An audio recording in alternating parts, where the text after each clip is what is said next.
అందరికీ నమస్కారం. ఒకనాడు పార్వతీ పరమేశ్వరులు ఏకాంతంగా కైలాసంలో కూర్చొని ఉన్నారు. అప్పుడు పార్వతీదేవి పరమేశ్వరుని ఈ విధంగా అడుగుతుంది. మహాదేవ, పాపాత్ములైన మనుషులు సంతోషంగా ఎందుకుంటారు? స్వామి, ఈ 3 లోకాలను పాలిస్తూ ఉంటారు కదా. ఈ కాలంలో ఇప్పుడు కూడా చెడ్డ పనులు చేసేవారు, ఆపదలో ఉన్నవారికి, ఎవరికి సహాయం చేయని వారు, వాళ్ళే ఎందుకు సుఖంగా సంతోషంగా ఉంటున్నారు? వాళ్ళు ధనవంతులు అవుతున్నారు ఎందుకు స్వామి అని అడుగుతుంది పార్వతీదేవి. అప్పుడు పరమేశ్వరుడు పార్వతీదేవిని భూలోకానికి తీసుకొని వస్తాడు. నడుస్తూ నడుస్తూ ఈ యాత్రలోనే నీ ప్రశ్నకు సమాధానం చెప్తాను అంటాడు. పార్వతి పరమేశ్వరులు ఇద్దరు బ్రాహ్మణ రూపంలోకి మారిపోతారు.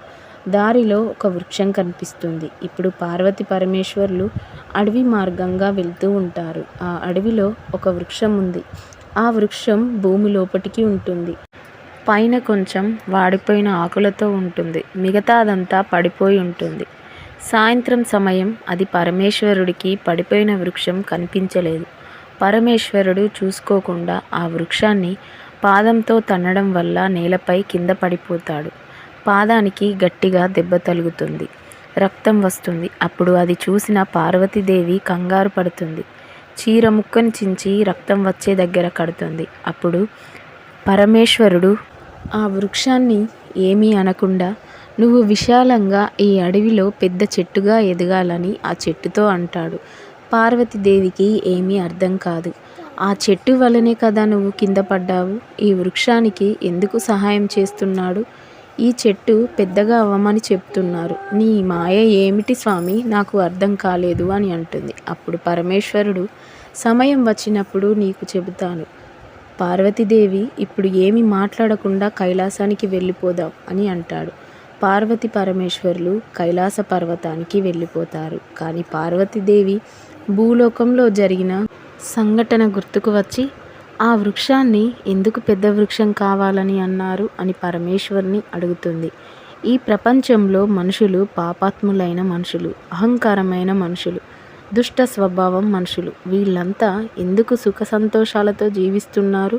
పార్వతీదేవితో పరమేశ్వరుడు అంటాడు, ఈ ప్రశ్నకు సమాధానం చెప్పడానికి కొంత సమయం పడుతుంది, కొంత సమయం వేచి ఉండాలి అని పార్వతీదేవితో విరిగిన చెట్లు అన్ని చెట్ల కన్నా పెద్ద చెట్టు కావాలని పరమేశ్వరుడు ఆశీర్వదించాడు కదా.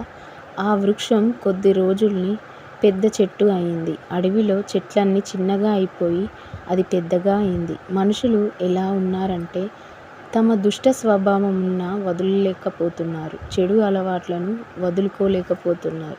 తమ నీచత్వానికి చనిపోయే వరకు నీచత్వాన్ని వదులుకోరు. చెరుకులో ఉన్న గుణం ఏమిటి? తీయదనం. చెరుకు ఎప్పుడు తనలో ఉన్న తీయదనాన్ని వదలదు.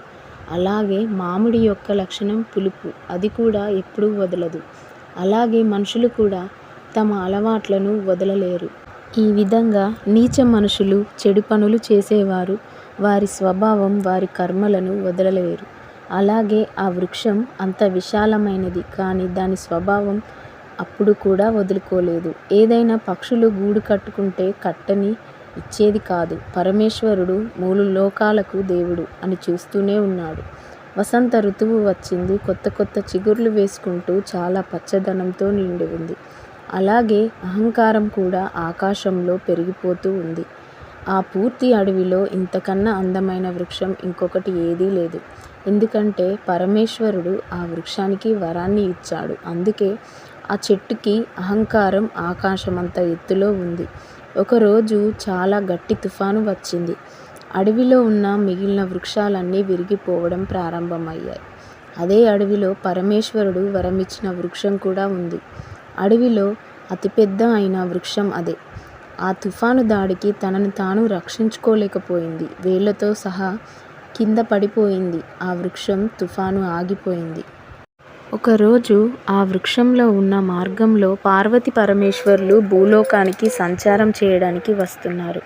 ఇప్పుడు పార్వతీదేవి పరమేశ్వరుని అడిగిన ప్రశ్నకు జవాబు తెలుసుకోవాలని అనుకుంటుంది. పార్వతీదేవి పరమేశ్వరుని అడుగుతుంది, ప్రభువు, నాకేమీ అర్థం కావట్లేదు. నేను అడిగిన ప్రశ్నలకు ఇప్పుడు సమాధానం చెప్పాలి. భూలోకంలోనే ఉన్నాం కదా, మనం వెళ్ళే మార్గంలో నువ్వు అడిగిన ప్రశ్నలకు జవాబు దొరుకుతుంది అని పరమేశ్వరుడు అంటాడు.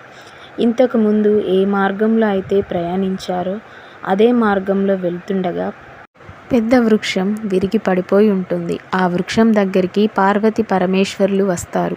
కింద పడిపోయిన వృక్షాన్ని చూసి పార్వతీదేవి, స్వామి, మీ లీలలు ఎంత విచిత్రమైనవి. ఈ వృక్షం ఎంతో అందమైన సుందరమైన వృక్షం. ఎంత పెద్ద వృక్షం, అడవిలో ఒక్క వృక్షం కూడా కనిపించట్లేదు. అదే ఈ వృక్షం నిలబడి ఉన్నట్లయితే ఎంత అందంగా ఉండేది. కానీ వేళ్లతో సహా కింద పడిపోయి ఉంది చూడండి. దీనికి కారణం ఏమిటి అని పార్వతీదేవి పరమేశ్వరుని అడుగుతుంది. పరమేశ్వరుడు, దేవి, విరిగిపోయిన ఈ వృక్షం కొన్ని సంవత్సరాల క్రితం మనం ఈ మార్గంలో వెళుతూ ఉండగా ఈ వృక్షం నా కాలుకు తగిలి దెబ్బ తగిలింది, రక్తం కూడా వచ్చింది. ఆ వృక్షమే ఇది. కానీ నేను ఆ సమయంలో ఈ వృక్షానికి వరం ఇచ్చాను. నీకు గుర్తుందో లేదో, ఈ వృక్షాన్ని చాలా పెద్దగా ఎదగమని వరం ఇచ్చాను. అప్పుడు ఈ వృక్షాన్ని తీసి పారేయాలి అంటే నేను చాలా కష్టపడాల్సి వచ్చేది. ఎందుకంటే అప్పుడు ఆ విరిగిపోయిన వృక్షం చాలా అహంకారం కలిగి ఉంది. పాపి అయిన ఈ వృక్షం నాశనం చేయడం నా అవస్థతం.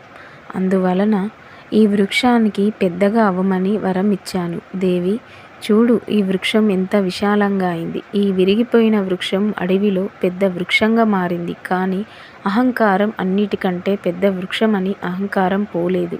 దానిపై పక్షులు వస్తే దాని మీద గూడు కట్టుకొని లేదు. యాత్రికులు కూడా నీడను ఇచ్చేది కాదు. నీడ ఇవ్వకుండా ఆకులను ముడుచుకునేది. అందువలనే ఈ వృక్షం అహంకారి, పెద్ద పాపి. తన జీవితంలో ఎప్పుడూ ఏ మంచి పని చేయలేదు, ఎవరికీ సహాయం చేయలేదు, ఉపయోగపడలేదు. అందువలనే ఈ వృక్షాన్ని సర్వనాశనం చేయడం నా ఆవశ్యకత. ఈ వృక్షం చాలా విశాలమైపోయినది. దాని పతనాన్ని జరిగింది. దానంతట అదే విరిగిపోయింది. దీనిని తీయడానికి నాకు ఎటువంటి కష్టం చేయవలసిన అవసరం రాలేదు. పార్వతి, దుష్ట వ్యక్తులు ఎవరైతే ఉంటారో కొంతకాలానికి ధనవంతులుగా ఉంటారు, సుఖమైన జీవితాన్ని జీవిస్తారు. నేను ఒక సమయంలో వాళ్లకు తెలియజేస్తాను. ధర్మ మార్గంలో రావడానికి, ప్రవర్తన మార్పు రావడానికి వాళ్ళు ఆ సమయంలో మారకపోతే ఏ విధంగా అయితే ఈ వృక్షం వేర్లు సహా నాశనమైపోయాయో అదేవిధంగా పాపాత్ములు కూడా వేర్లతో సహా నాశనమైపోతారు. ఈ వృక్షానికి అవకాశం ఇచ్చిన తనలో ఎటువంటి మార్పు రాలేదు. అదేవిధంగా మనుషులు కూడా తమలో మార్పు తెచ్చుకోకపోతే నాశనమైపోతారు. పార్వతీదేవికి పరమేశ్వరుడు ఇచ్చిన జ్ఞానం, సందేహం అర్థమైంది.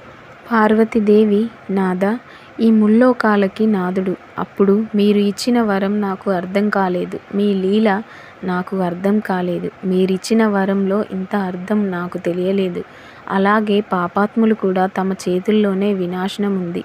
రావణుడు పేరు ప్రతి ఒక్కరు వినే ఉంటారు. రామాయణంలో రావణుడు ముల్లోకాలను గెలిచాడు. కానీ తన మృతిని తానే తెచ్చుకున్నాడు. రావణుడు మరణించిన తర్వాత ఏడవడానికి మండోదరి తప్ప ఎవరు లేరు. ఈ ప్రపంచంలో మనుషులంతా అహంకారంతో నిండిపోయి ఉన్నారు. అహంకారంతో ఎదుటి మనిషిని కూడా వాడి మనసు నొప్పిస్తూ ఉన్నారు. అత్యాచారాలు, పాపాలు చేస్తూ ఉన్నారు. పాపాలు చేస్తూ భయపడడం లేదు. వీళ్ళు కొంతకాలమే సుఖంగా ఉంటారు. పరమేశ్వరుడు పార్వతీదేవికి స్వయంగా చెప్తూ ఉన్నారు. అటువంటి వారు కొంతకాలమే సుఖంగా ఉంటారు. పూర్తి జీవితం సుఖంగా ఉండలేరు. వారికి అంతం తప్పదు. ఈ వృక్షంలాగే వేళ్లతో సహా సర్వనాశనం అవుతారు. ఆ వృక్షం మళ్ళీ ఎదగలేనంత నాశనం అయిపోయి, అలాగే మనుషులు కూడా తన అహంకారాన్ని విడవకపోతే తప్పకుండా వాళ్ళు వాళ్ళ నాశనాన్ని వాళ్ళే తెచ్చుకుంటారు. సర్వే జన సుఖినో భవంతు. ఈ కథ విన్న వారికి ఆ శివ అనుగ్రహం తప్పకుండా ఉండాలని కోరుకుంటున్నాను.